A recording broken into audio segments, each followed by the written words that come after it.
Hello and welcome to today's episode of Talk on Things and Stuff. I think I'm close to getting my old studio back, but we're still tweaking some stuff, and Yu-Gi-Oh has decided he wants to join us, but he's going to demand treats the whole time. Today we're going to talk about something that is, it falls under the category of ex-Mormon drama, which is a video that was released earlier this week, maybe over the last weekend, that shifted the criticisms on one of the most prominent post-Mormon critics, John Dehlin. He's received a number of different criticisms from what seems like a new wave of assault against criticism of the church and the people that do it. But this criticism was rooted in the idea that John Dehlin is inherently racist. And it came in the form of a video from I think it was the Stone 16 podcast. But I think it'd be really easy to say, oh, well, it's just people throwing names and slurs at each other. But it actually reveals some very interesting subjects that actually tie very carefully into some things that it's important to understand, I think, as you both exist in the space of Mormonism, as well as for people that are leaving Mormonism and trying to figure out what moral foundation that they can build from. So let's take a look at the first part of the video. Let me see what we got here. Okay, it's labeled Insane Reaction to Racist Comments by John Dehlin Towards Kwaku L. And it's on the page You Ain't Black, which is a podcast run by a gentleman by the name of Stephen Davis, who goes by Real MAGA Hulk. And he'll be the gentleman in the center of the three respondents that Carden Ellis has. Carden is the guy who is running the technical part of the podcast. So, and you'll recognize Carden because he's a media producer that hosts apparently several different podcasts, including this one called You Ain't Black. They come from a conservative perspective. And the particular You Ain't Black podcast is really a platform to give voice to people who are African American who don't fall in line with what the current orthodoxy is around race. And we'll go into that a little bit more in the future. But let's take a look at this initial clip.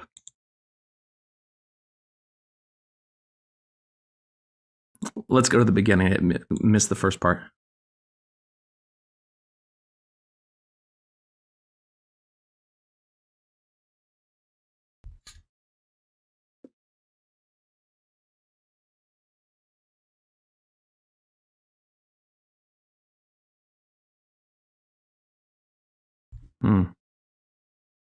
Crap. Okay, so I'm getting feedback that there's no audio, so I need to make sure this is working. Okay, so this should be on. Let's see if it's working again. Okay, no. Well, you guys Here we go.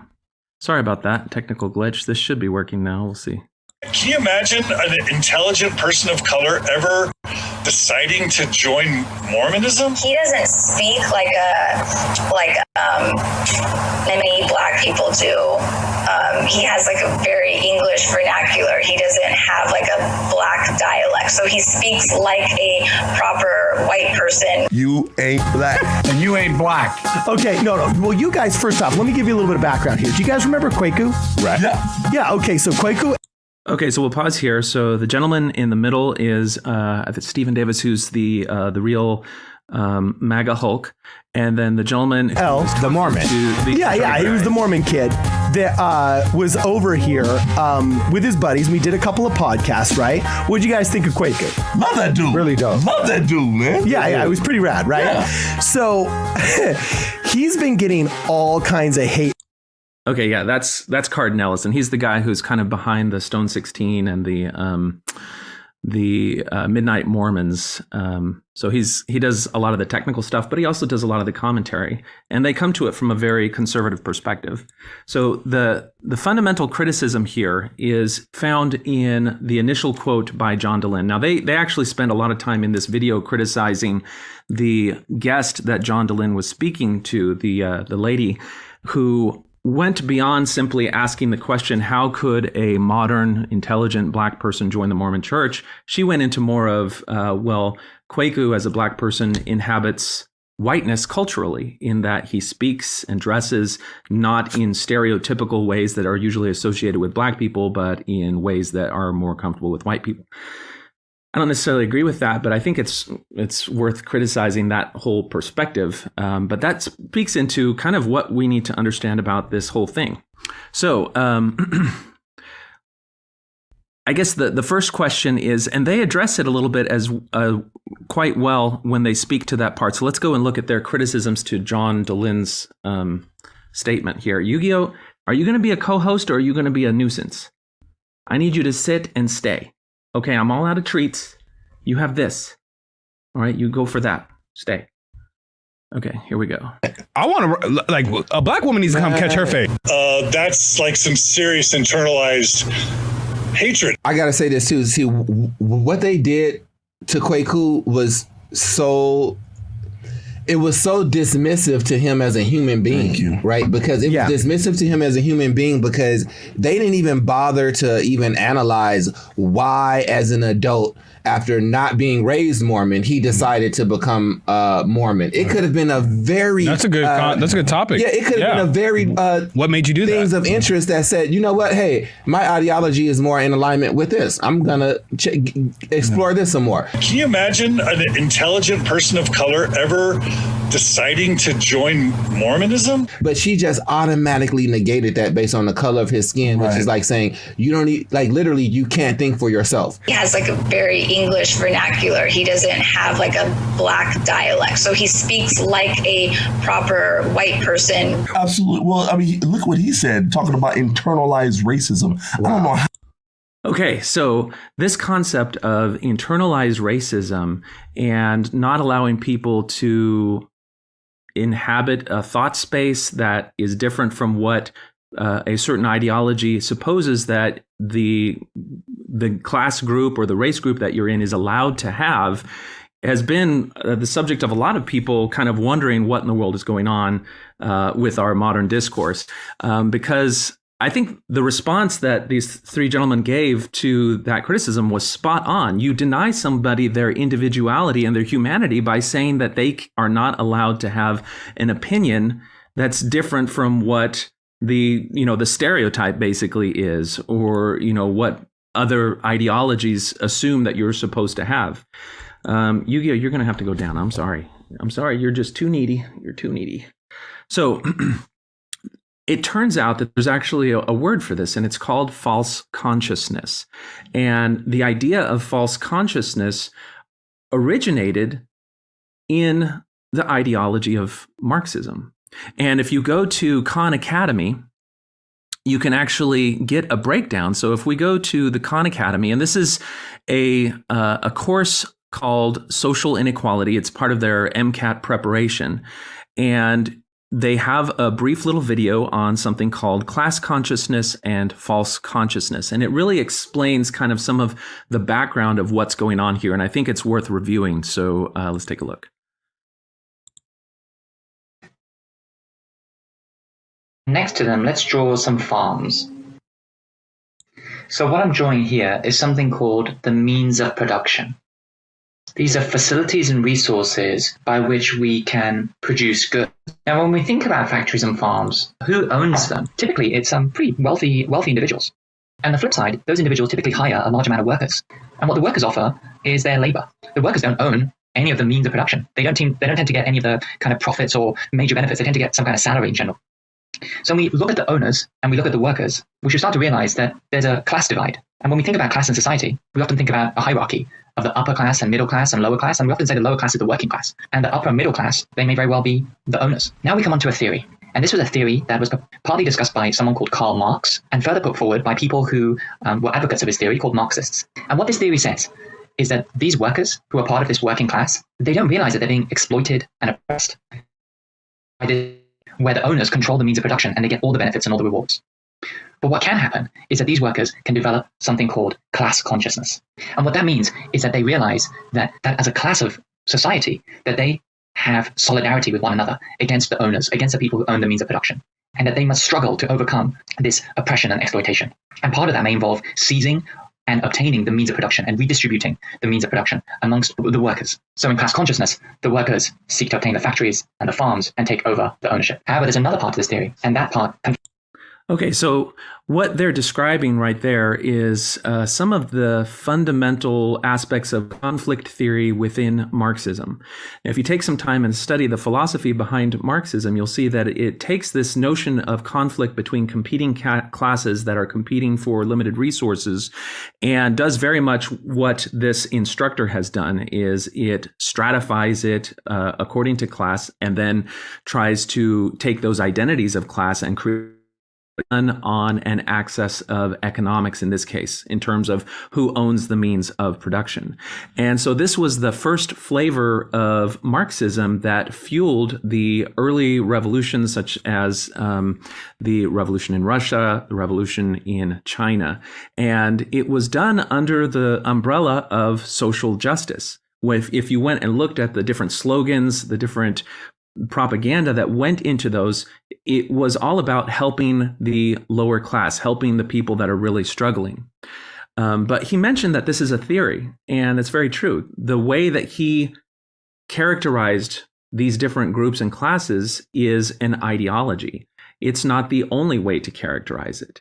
They saw the means of production and possession of that, and then the laborers as two distinct classes, and that one is oppressive over the other. There are other theories and other philosophies that explain what's going on here. Other ways of looking at it would say that the people who are at the capitalist level have a different skill set, and they are risking themselves by hiring people, whereas the people who get hired enter into a contractual relationship where they work a certain amount of money. Whether or not the company makes money is not going to affect whether they have a paycheck at the end of the week. There's just different ways of looking at it. Now, the end result of the revolution that resulted from that type of class division and what is essentially identity politics was that the people claiming to speak for the workers took over the means of production.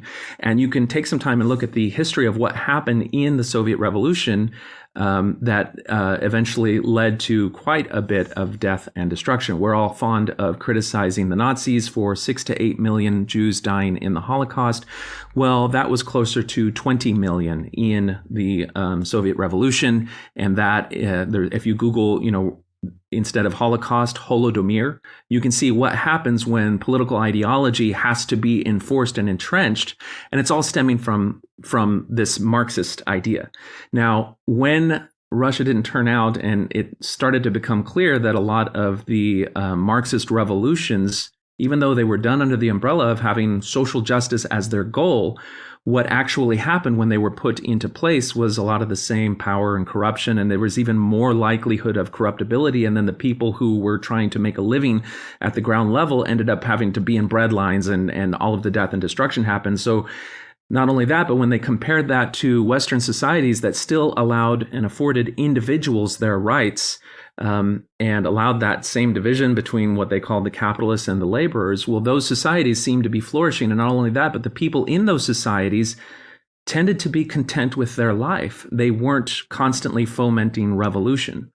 And so people who had followed Marxist ideology were kind of left with a conundrum, because Marx claimed that it's inevitable that the workers are going to feel that they're exploited and that they are going to want to revolt, but it wasn't happening. And so philosophers who came after Marx started to re-expand and reevaluate Marx's ideas. They still felt like this conflict was inevitable and they needed to reframe how it was going to happen.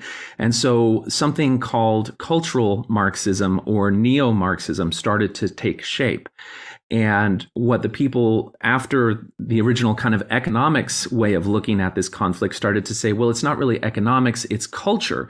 And we can look at the different ways that the institutions of society basically distort people's perceptions of their own well-being. You think you're okay where you are, but you're not really, because you're really oppressed, and we need to teach you how you're oppressed. And that type of thing is what he's going to talk about now. Because it also existed in this economics Marxism. So let's keep going. So what do you do with people who seem to be happy with their lot and don't seem to want to internalize this conflict-based ideology that is pervasive in a society? Well, there's a way for the true believers to frame that. Conflicts with class consciousness. And this is called false consciousness. And unlike class consciousness, when the workers start to see that their struggle is that they have solidarity with one another and that they're in a class struggle against the owners, in false consciousness, they're unable to see their alleged exploitation and oppression. And remember, the story of society, the information that floats around society is often controlled by the people in power, the owners, the people who control the means of production. So through a lot of processes, they can install this false consciousness and promote it among the workers. So when we think about false consciousness, we see that the owners may be feeding a lot of information and controlling processes in society to the workers, and maybe giving them hope that one or two of them may potentially become owners in the future, whether that's true or not, and really promoting this false consciousness, making it much more difficult for the workers to unite and see their true levels of exploitation and oppression. So one of the things that we need to also focus on is this false consciousness and class consciousness is part of this Marxist theory, and there's many people who would obviously disagree with this. And some of the way that we're thinking about owners and workers in these models, they really refer to much more historic models of how society worked in regards to societies where farms and factories are dominant, which isn't necessarily the case in some of the more developed countries in the world today. All right. So when you have an ideology that doesn't look at people as individuals, but rather places any individual into a particular class or group, and then basically says that they're not allowed to really have any way of thinking beyond that particular group identity, then what you're doing is you're falling into this philosophical framework that was articulated as part of Marxism, so that anyone that didn't agree with that ideology was considered to have false consciousness. And that is, oh, you've been duped by the propaganda of the capitalists into thinking that you're happy, but you're not really happy. You need to wake up to your level of oppression. And so a lot of the times in modern discourse today, we hear about the notion of woke, and that's an allusion to this idea of false consciousness, in that someone who is woke is someone who maybe in the past had adopted false consciousness, but now they've become awakened to a more critical consciousness that is aware of these ways of looking at society as competing identity groups for limited resources. And so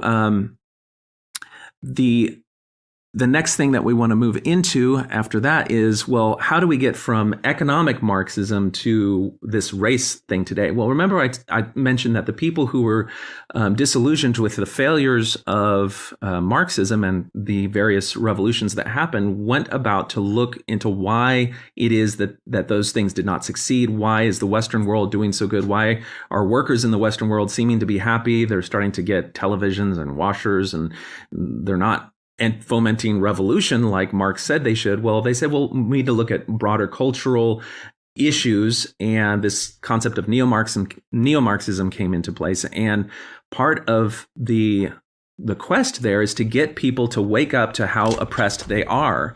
And so if they can start to give people ideas that would allow them to say, wait a second, I am oppressed. I am being disenfranchised. I do deserve what I haven't been given. I'm entitled to more of society's benefits and opportunities.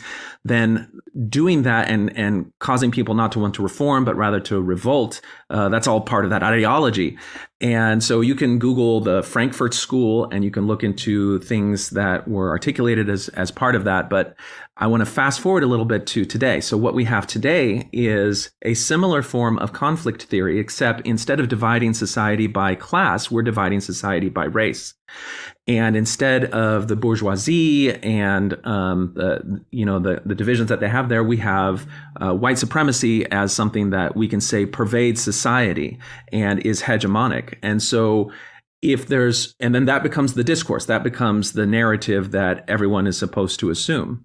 And then we have the same thing that happens where if there's somebody who, now we've broken society into various groups, you've got blacks and whites, and then if anyone is not quite white, but they don't agree with the most extreme forms of ideology in this mode, then they're considered to be white adjacent. And if you're white and you don't agree with it, you're told that you have white fragility, and that is a form of false consciousness. And if you're black and you don't agree with it, then you're told that you have false consciousness and that you're actually really white adjacent. You're not really black because you're not politically black, because that's considered to be the only valid way to be black. And so when you hear Kanye West saying, well, I want to think for myself, I don't want to just do what everybody assumes that I have to do, what he's trying to say is I don't accept the ideology that you're trying to impose on me. And so people say, well, you're not really politically black. And that was something that was accused of Kanye West. And they actually bring that up in the video here, just kind of pointing out that it is part of what they're talking about. Let me see if I can find it here. Oh, here we go. All right. You see what I'm saying right now? Good. Like, you're starting to brainwash my mind. That's good. To say the white liberals are racist, and then I'm gonna have internalized racism against the white liberal. Well, and how is it saying I'm sick and tired of people telling me how to think? Okay, so last year y'all tried to tell me who I'm supposed to vote for because I'm black. Now this year, white liberals trying to tell me who I'm supposed to vote for because I'm Christian. That would be like I live in Calabasas, so everyone in my car's got to be a convertible, huh? Right. It's just all based on y'all vision of what I'm supposed to do. Literally. In 2018. That's what I was going to ask her. Yeah. I want to ask her, since you know. Well, you can look straight down the barrel of the camera and ask him directly. John Dehlin's probably going to watch this. John Dehlin did watch this, and we'll see what his response was in a little bit. But I think they're really, a lot of people are kind of frustrated with this because originally it sounds good. There is real racism in our society, and we're struggling with how to deal with it. But the way that you frame that racism plays into how you think you want to solve that racism, and ideology can get all in that mix. So we had in the in the civil rights era in the 1960s, Martin Luther King articulated the answer that really gave the most traction and made the most sense and appealed to the broadest number of people is something called universal liberalism, which is that we see all people as human beings first, who happen to be in different population groups, and then you say the rights and the benefits that we afford any human being should be afforded to all human beings, and we should all be seen as equal. Well, that succeeded, and it moved our civil rights movement forward in the 1960s. And so today we're seeing a moment where people, again, are talking a lot about racism, but the solutions that they're offering are based on a very different way of framing the issue. And so if you take time and read or listen to Ibram X. Kendi or Robin DiAngelo, you'll see that they're articulating a solution to the problem of our ongoing racism, not as seeing people as humans first and who happen to be in population categories, but rather saying that we need to focus in and actually inhabit and lead with our racial category first, and then that should drive everything else. So Ibram X. Kendi will say that in order to be anti-racist, you have to see yourself as a black person first if you're black, or as a white person first if you're white. And then you have to look at historic oppression, and then we give preferential treatment to historically oppressed population groups in a way to equal things out. And it's a way that actually reinforces division rather than universalizing everything. So it's a different philosophy. And I think there's a lot to be learned in the clash between those philosophies. And if you go into it not really understanding which one, you're going to end up thinking is the right way to go, you learn a lot by at least first understanding that these are two very different philosophies, because the philosophy that we're seeing now falls under the umbrella of what's called critical race theory. And it has a bunch of good observations about how different policies and different historic facts have affected the moment that we're in now, but it also includes a lot of prescriptions for how to fix it. And it includes a form of reverse racism that many people think actually creates more problems than it solves, because it increases resentment and division in society. The people who advocate for it say, well, that resentment and division is actually just part of the stuff that people need to get over, because that's further manifestations of racism.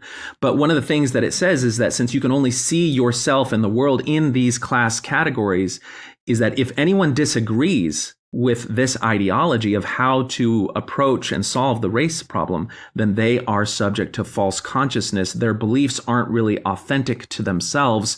They're holding on to past racism rather than adopting this new glorious way of looking at the issue of race.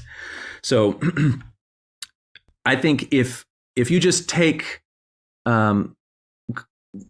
this concept that you can have opinions about something that's very important and quite central to your own identity and character, and you express them, and somebody else says that you are wrong for expressing those opinions specifically because of the color of your skin, you can see how that's kind of an abrasive and a wrong idea. And in the past, if we took that in the past and said it, someone say, well, that's kind of racist for you to assume that somebody can't believe certain things or think certain things because of their race. That's quite racist in and of itself. But now that is the way you're supposed to think. And so many people have realized that critical race theory is simply a new, sophisticated, intellectual sounding way of reinserting racist themes into our society. And so a lot of people have started calling that neo-racism.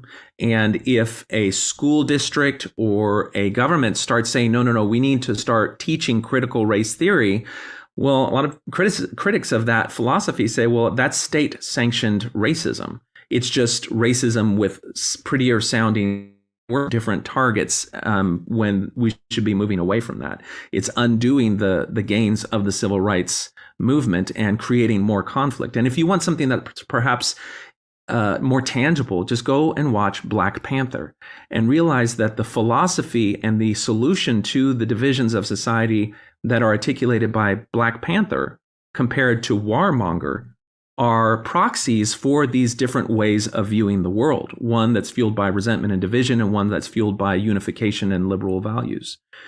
So those are things to just kind of have in the background as we look at this issue. Now,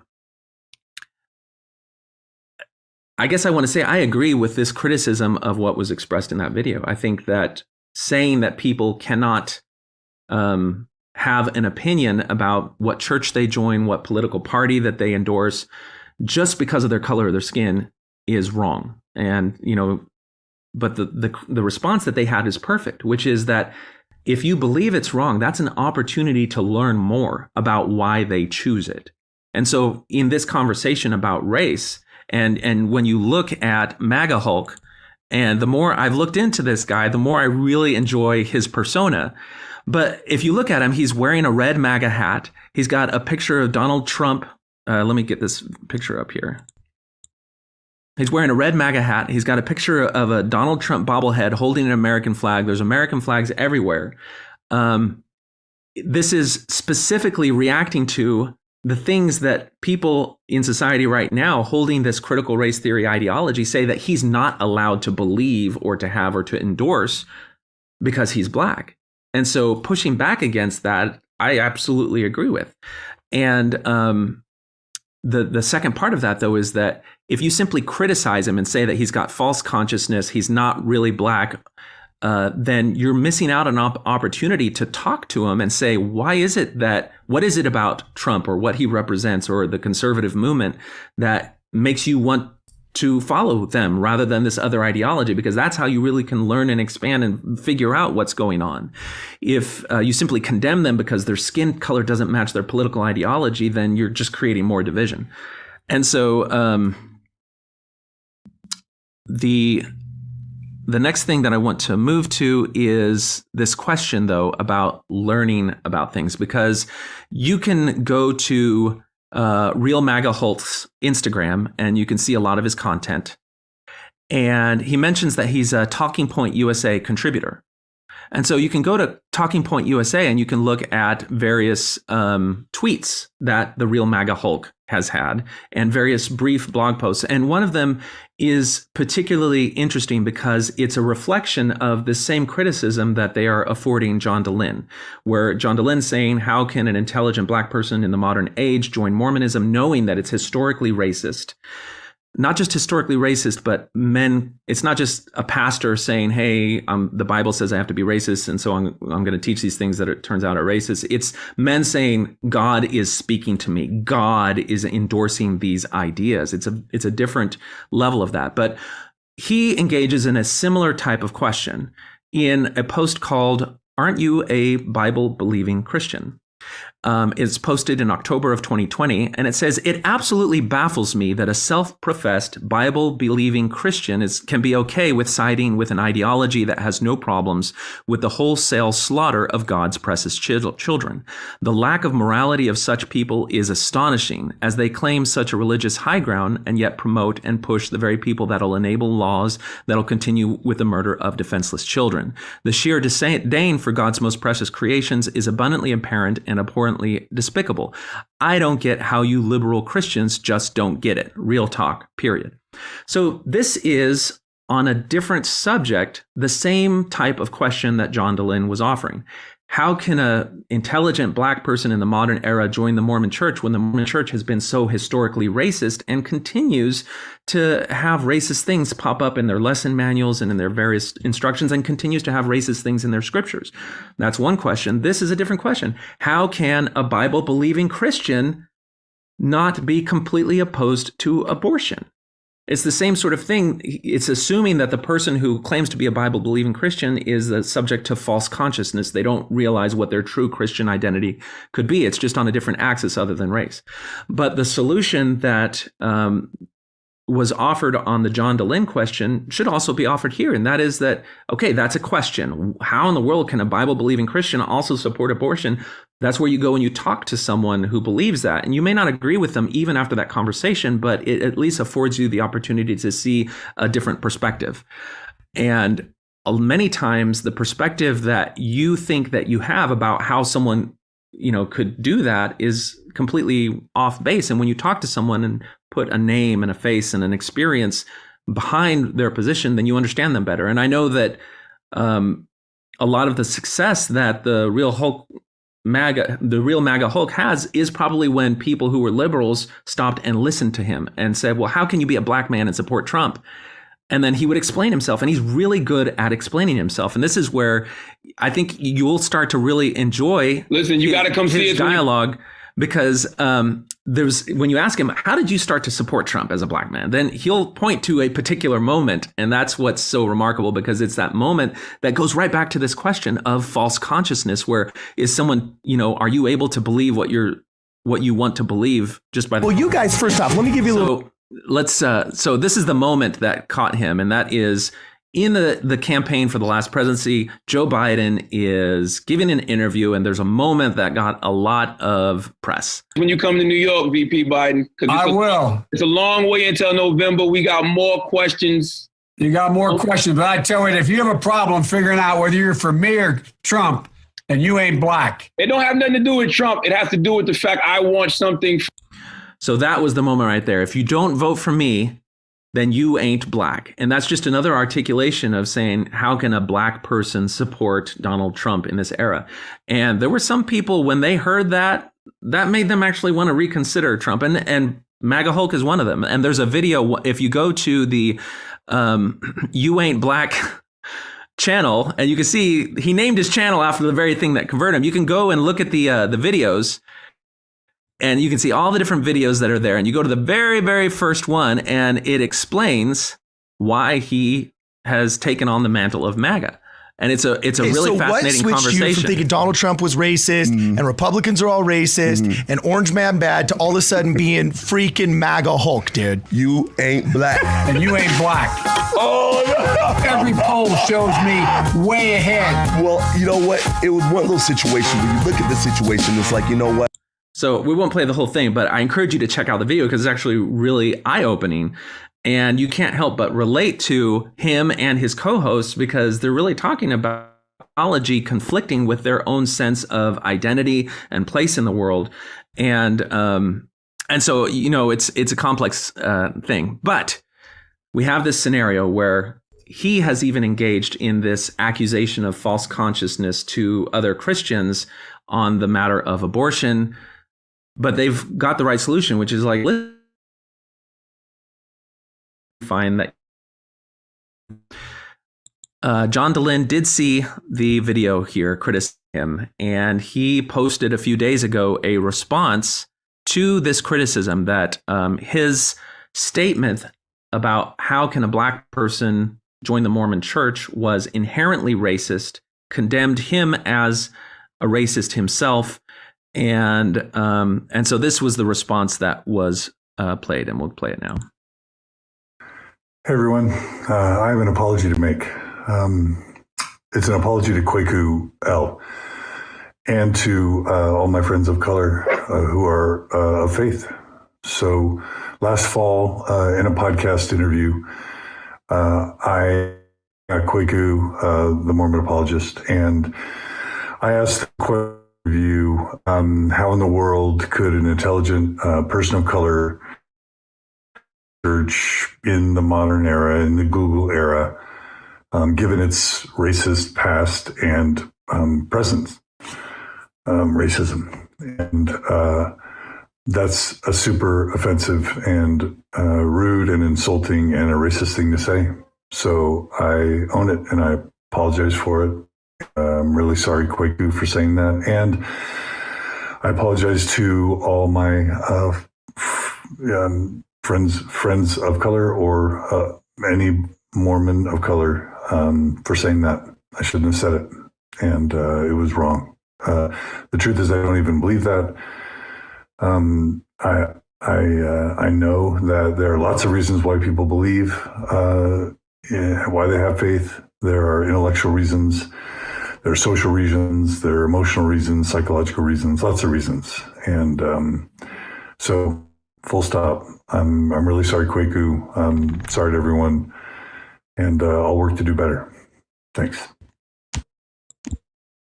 All right, so we got to see his response there, and in a similar mode, Joe Biden later apologized for that comment that he made in that interview, because I think when people point out how this is a dehumanizing statement, on reflection, you kind of have to agree with that. And so I think an apology is, and John Dehlin made one here, there's a common thing that happens in these kind of situations where things are tense, and that is when somebody makes an apology, regardless of whether it was sincere, well thought out, or whatever, the response is usually, well, you're making a performative apology because you got called out. You don't really agree with that apology. And that's just another form of accusation of false consciousness. Or, I mean, when you start adopting these ideas of false consciousness, you end up becoming very, very cynical, because you assume bad intention in every interaction. You assume that somebody's inherent racism or inherent bigotry that they do, and you start to look for it. And the benefit, when you call it out, you reinforce the idea that you are a good moral person for calling it out. When you do it publicly in the context of social media, other people will agree with you. And so it inflates your ego and is part of the feedback loop that causes you to want to call out things. And so we'll see what kind of response people have to John Dehlin's apology. In the end, it doesn't really matter. It just, all that matters is when you look at this issue, whether you can understand what's going on here and how you want to conduct your own interaction with these issues. But let's look back again on the question posed by the Real MAGA Hulk in his post, because there's something that is important here, and that is that when you see something that doesn't make sense, and you can understand, put yourself back into the mind frame of a Christian who believes in the sanctity of life, and you look out at the landscape and you see other Christians who you would assume, if you believe, they would hold a particular position on something as important as abortion, and you don't understand it. And so you could interpret a statement like is made here as somebody accusing other people of not being Christian, or you could interpret it as a genuine question that's an appeal to learn more. And the kind of the parallel question that I would say on this thing about John Dehlin is, when you look at what he said, how can an intelligent Black person in the modern age join the Mormon Church? It's not simply an accusation of racism. It's an observation of what would seem to be an inherent contradiction. And when I say contradiction, what I mean is, imagine that there was an organization that for over a century was anti-Semitic and taught that that Jewish people were cursed, that Jewish people were the bottom of society. And they taught that, and then they said God endorses these views. And if anyone said, wait a second, I don't believe that, is that really God's views? They said, yes, it's God's views. And then you fast forward, and later a Jewish person joins that group knowing all of these things. You would say, well, how could a Jewish person join a group that was so historically anti-Semitic, but not only anti-Semitic, but attributing that anti-Semitism to God? Like, it doesn't make sense. And that is the emotion. I guess the sentiment behind John Dehlin's statement is that there's this, what would seem to be a contradiction. How can we make sense of the contradiction? And if you didn't know what those past statements were, then it may seem to be like just something like, well, how can a black person think for themselves? That doesn't make sense. That would be terrible. And if you don't know the history of the Mormon Church on the issue of race, that question may seem like just, how can a black person choose their own church? It's not just that they're choosing their own church, it's that the church itself has a historical character that would seem to be at odds with someone who is black, knowing that character, wanting to join it. And so for many people who don't understand what that historical character is, I want to just first of all lay out that I grew up in the church. I was in the church for almost 4 decades, and living in the church, I didn't know what the historical character of the church was on the question of race, because they have whitewashed their history and they have made sure that the members don't know and aren't exposed to what that history was.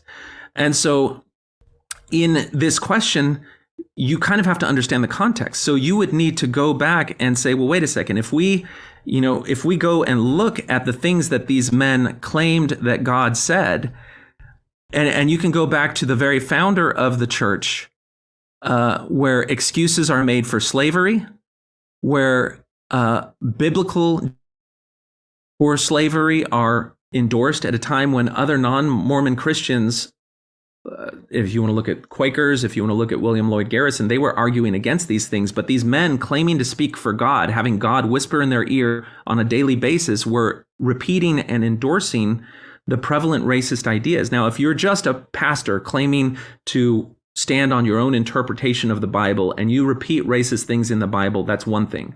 But if you're a man who, brother so-and-so needs to pay a certain amount of money to build up a hotel, the Nauvoo House. If you can look at DNC, I think it's 124, that's happening. And then today is saying, yes, the Bible and God endorse slavery, as Joseph Smith did in a letter to Oliver Cowdery, after an abolitionist came and caused some problems in the neighborhood. Then you could say that there's some things here that don't connect. We have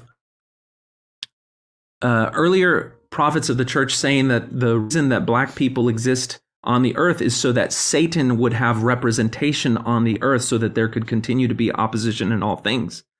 Now, for a prophet claiming the mantle and the mouthpiece of God to say those things, if we heard some guy on the corner of the street today saying that, we'd say, well, clearly he's a prophet. He's simply taking his own racist, bigoted ideas and claiming that God said them. So I'm not going to listen to him on this point. And then there's no reason to listen to any other point, because his claim to be the mouthpiece for God is clearly impeached.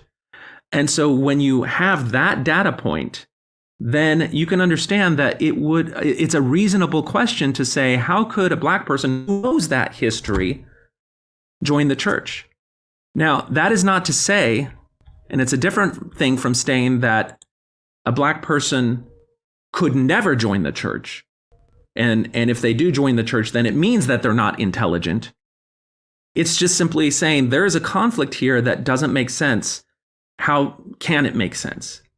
And that's where, since we're talking about Kwaku, just go and listen to some of the talks that Kwaku has given. Now, that interview that John Dehlin gave was a long time ago. Kwaku himself, when you ask the question, well, how much of the church's history does he actually know? He was a member of the Three Mormons early on, and they did an episode on race in the church. And if you look at it and take that as a snapshot of Kwaku's understanding of the history of the church at the time, you can see that there's a lot of misunderstandings and a lot of misrepresentations and a lot of things that are just factually incorrect. And I'll refer you to the video on my channel called Response to the Three Mormons on Race in the Priesthood. But even with that in mind, since that time, I think that was like 3 or 4 years ago, Kwaku's learned more about the history of the church. And you can listen to his various interviews, and he'll tell you why he finds the church to be his spiritual home. And even if you disagree with the church, even if you disagree with the idea that it would be possible for somebody who grew up black to reconcile those things, you still have to respect the fact that as an individual right now at this moment, Kwaku finds a spiritual home in the church for whatever reason. And so the purpose of what I do in the advocacy work here on this channel and everything is not to tell people that they're not allowed to have beliefs, that they're not allowed to feel like they're secure in themselves, adhering to one religion or the other. It's rather just to say, when you do that, do it with all the facts.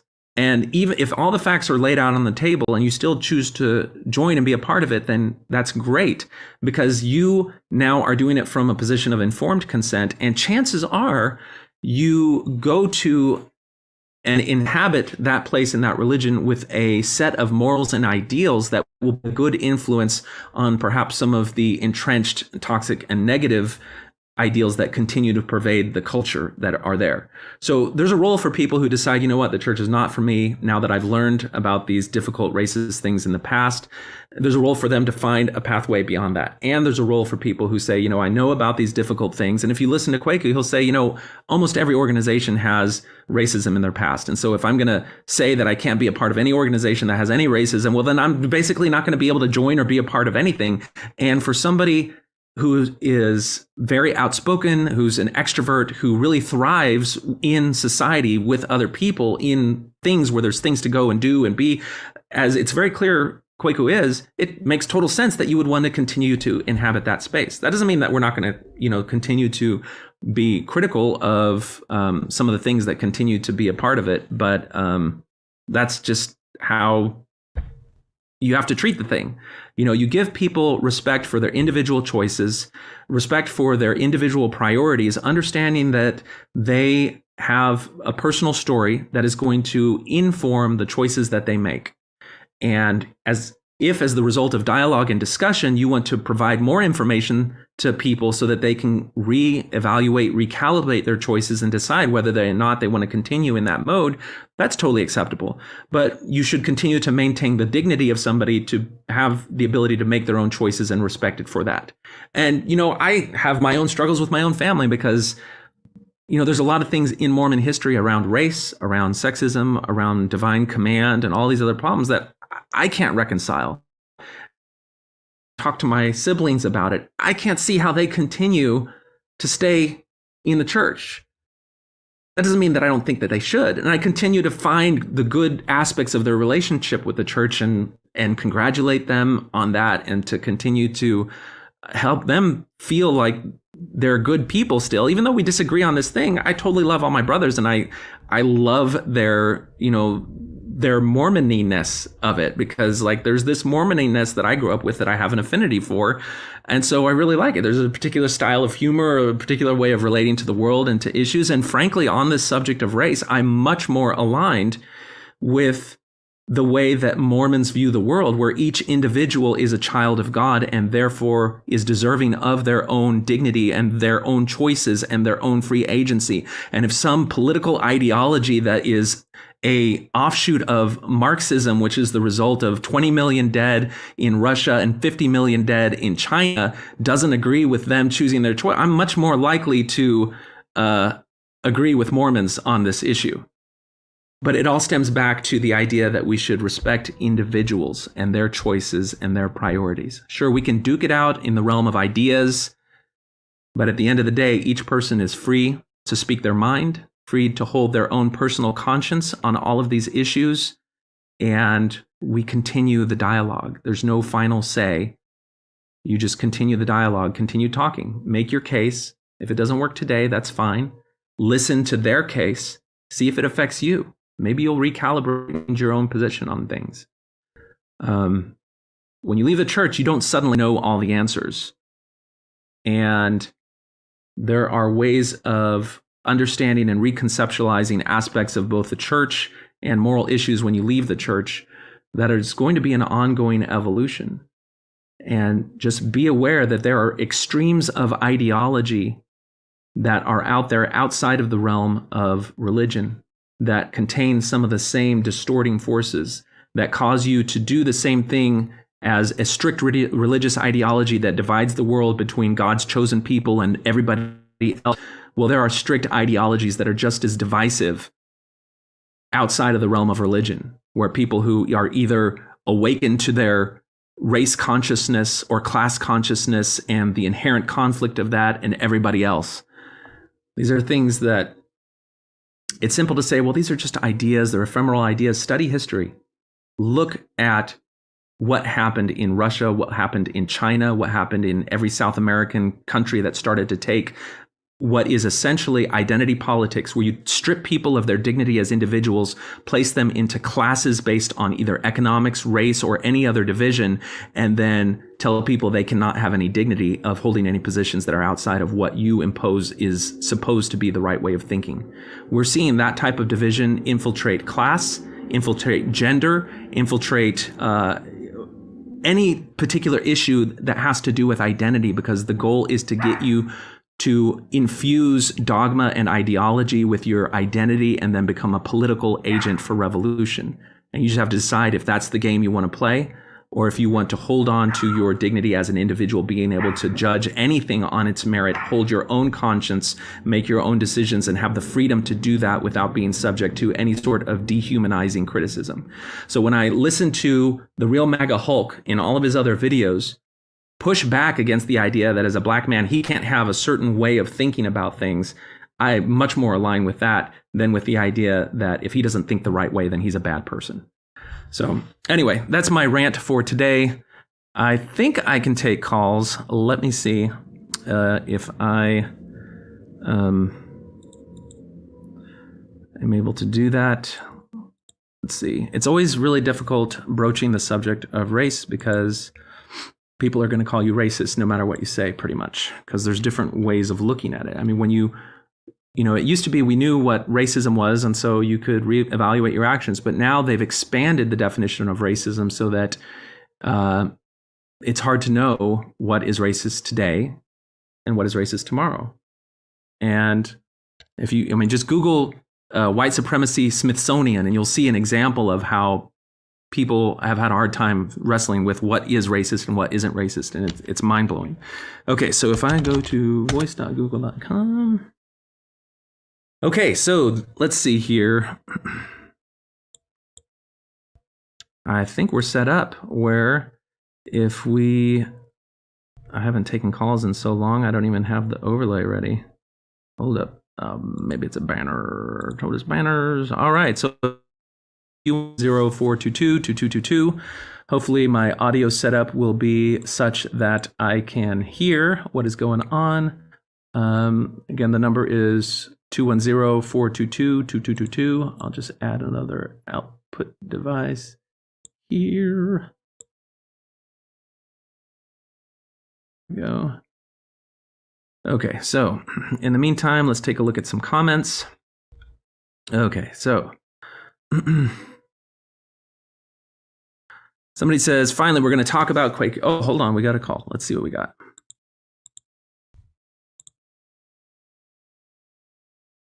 Hello, you're on Talk on Things. Okay, hold on just a second. I have to fix it so that the audience can hear you. Yeah. All right, try one more time. Hello. All right, I think we can hear you now. Awesome. Yeah, I really enjoyed this episode. I could relate to it a lot. Is this Raphael? No, it's Ricky. Oh, Ricky, that's what I meant. Yeah. Yeah, I could relate to this a lot. I'm Mexican, so and I was born in the church, and for the longest time, and that's the reason actually why I left the church, due to the whole race issue. And my family I'm the only one that left in my family, so my family's still in it, and I try to talk to them about that issue, right, of the whole, because they're convinced that the Lamanites and Nephites and all that stuff in the Book of Mormon are our ancestors. Yeah. And I never knew that people thought that when talking about it in the Book of Mormon, where it says that their skin color was changed. In English, it says it's turned into black, or skin turned black. But in Spanish, that's the way I was raised. It says that they just changed their skin color to dark, like darker skin color. Mm-hmm. So from being white to darker, that means they turn brown. So when people used to say like, oh, they're black, it always confused me because how can they be black if they're our ancestors? I'm not black. I'm brown, and my ancestors are the Native American from the Americas of Mexico.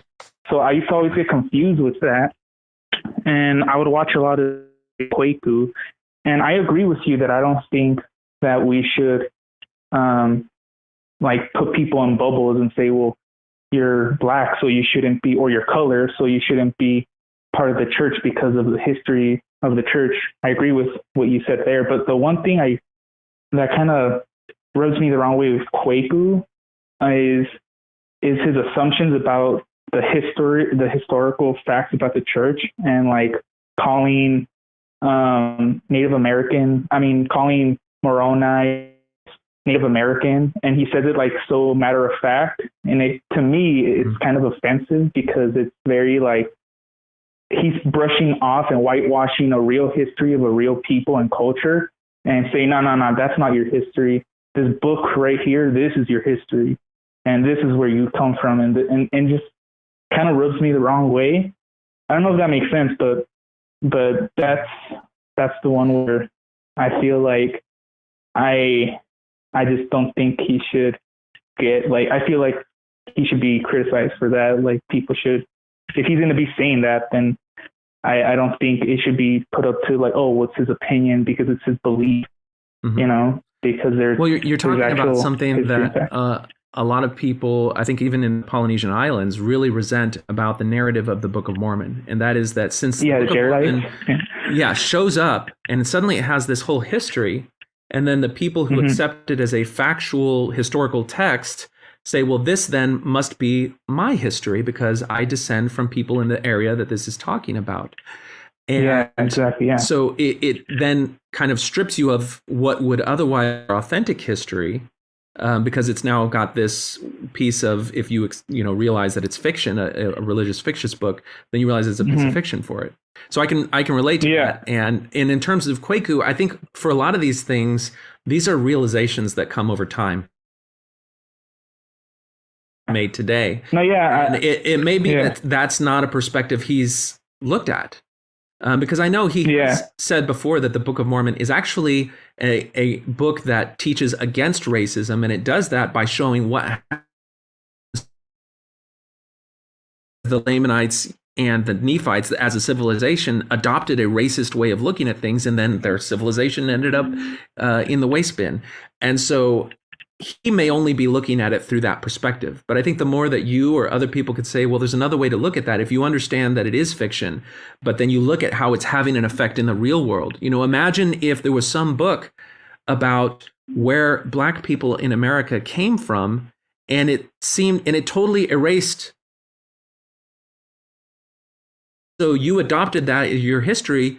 Well, you wouldn't understand your whole legacy of your descendants having to interact with the slave trade. You would feel violated that somebody somehow erased what would be a very important part of your history. Well, by the same token, people who are actually Native Americans that are descended from people who went through the things that actual Native Americans went through in the history of our country, by having this other narrative transplanted onto it, they're robbed of the real lessons of actual history because this fictitious thing has taken its place. So that's something is a very good point. Yeah, and I really went through it too. I went through a really identity crisis, essentially, because all my life I just thought oh, those are my ancestors, because I didn't really care about history, and I didn't care enough to look it up. I was at church, so I was just this Mormon kid in Utah that's Mexican, and just thought, and everyone around me told me that was my history. When I would go to English words, the Lamanites are here, and I can feel the Lamanites here, or whatever. They would talk with the, that Mormon lingo, and I just accepted it. But when I started doing history and okay, I actually am interested in my people. I want to learn more. And granted, there isn't a lot out there because the Spaniards did burn everything. Yeah. But the little that is there, there was enough there for me to go wait, this doesn't make sense. Nothing in the Book of Mormon even makes sense. Even the contradictions when saying the skin color they turned black. I'm like, okay, well, if they turn black, then why are they brown now? Like, why are they Native American now? Like, I don't. Yeah. And it always confused me when people use the Book of Mormon to say like, oh, it's talking about black people, but then using those same exact people that they said they turned to black, they're actually Native American. I just like, why are black people being like being dragged into this? Like, yeah. Yeah. Well, there are two different threads on the issue of race that exist in Mormonism. And one of them is the Book of Mormon thread that, as you correctly point out, doesn't speak to people of African descent. It speaks to people of Native American descent. The pattern that is there, though, that is why it gets tossed into everything else, because it repeats the pattern of God cursing a population of people with a change of skin color. Because that curse of skin color change, then you say, oh, well, that's just what he did with Cain and his descendants in the Bible that led to the black Africans. And so one story justifies the other one. And so they feed into the narrative that one of the things that God does is he changes skin color based on righteousness. And he does it so that people won't intermarry, because that's the justification that is given in the Book of Mormon, as well as but then the Bible, a few people who interpreted it. Yeah, but then a few verses later, they like ignoring that part, but then point out the verse where Kwaku likes to put in the pedestals like, well, he loves everyone bond and free, black and white.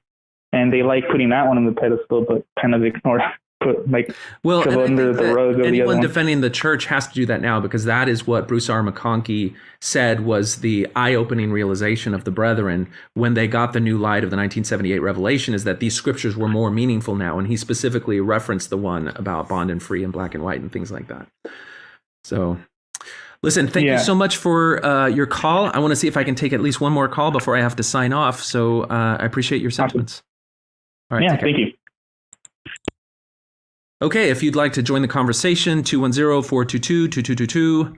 I want to finish my commentary on this one, which is that Kwaku needs to take a seat because he doesn't want this heat. It's not about heat on Kwaku. It's about allowing Kwaku to articulate his opinion and respect him for having that opinion. Listen to him, try to understand it from his perspective. You can still engage in the dialogue, but don't accuse him of having false consciousness. And there's reasons people choose things, and give them that dignity. Hello, you're on TOTAS and stuff. Can you hear me? Hello? I just wanted to follow up with that. I just wanted to follow up with caller. I just wanted to follow up with caller. I just wanted to follow up with caller. I just wanted to follow up with caller. Okay. I hope there's no echo now. Try again. One more time. Are you there? Okay, let's try one more time. Are you there? Okay. I appreciate this conversation. You know, I think looking at this idea of almost an appropriate cultures or writing or historical interpretations to justify belief has been really enlightening to me. Watching RFM and John Dehlin interview the Egyptologist from the University of Chicago. I can't recall his name right now. There was almost an indignance of, I cannot believe that, they're taking something that is important. He used Madonna and child for the illustration and usurping it to provide a belief almost that way. I'm a master mason, and I can see that as well. I grew up in the church, but I really would like to maybe look at some of that, of how, we took a little bit of masonry, we took a little bit of Egyptology, we took a little bit of this and that, and tried to create this narrative that's false. And as, of course, we see that they're negative, and we can show that, but also what does that do to your ability to culturally talk about it? Anyway, I appreciate your show, and I'll get off. Thanks. Oh, okay. I think one of the things in reference to this idea that any organization, whether it's Freemasons or a religion or something, can take elements of history and piece together a new narrative, a new story, a new mythology that has meaning, that gives people a reason to gather together under shared values. Like, I totally agree with all of that. The thing that becomes an issue is if you do it with the idea that you have divine sanction, then it removes the ability of anyone to disagree. And it removes the ability of a conversation to happen where the things that are hurtful to a community or to individuals can be weeded and sifted out from the positive aspects of that social gathering that can create a cohesive society, religious or mystical or professional or whatever. And so there, when you go out and you explore the wider world of religions, there are religions that have this very strict fundamentalist, you cannot question, our word is God's word. And it's harder to be yourself and to have diversity of thought in that context, because if your diversity of thought contradicts the edicts from the brethren, then you're on the outs. Whereas you can have other, what I would call as more humble religious communities where they acknowledge that there's very few things that they can say with authority, but that as a community, they come together and empower, enable each person in their own individual spiritual walk to find support on that journey. Everyone's going to have their own. It's a little harder to cohese a group around that. And so you won't find as much resources there, since you can't compel people under threat of their spiritual existence to pay tithing. It's harder to do fundraising, and that fundraising is what usually builds up the infrastructure of the community. So all that's a limitation. Anyway, all right, well, I'm off. Hopefully we'll fix some of these technical issues that I always say I'm about to fix. So with that in mind, we will see you next time on Talk on Things and Stuff.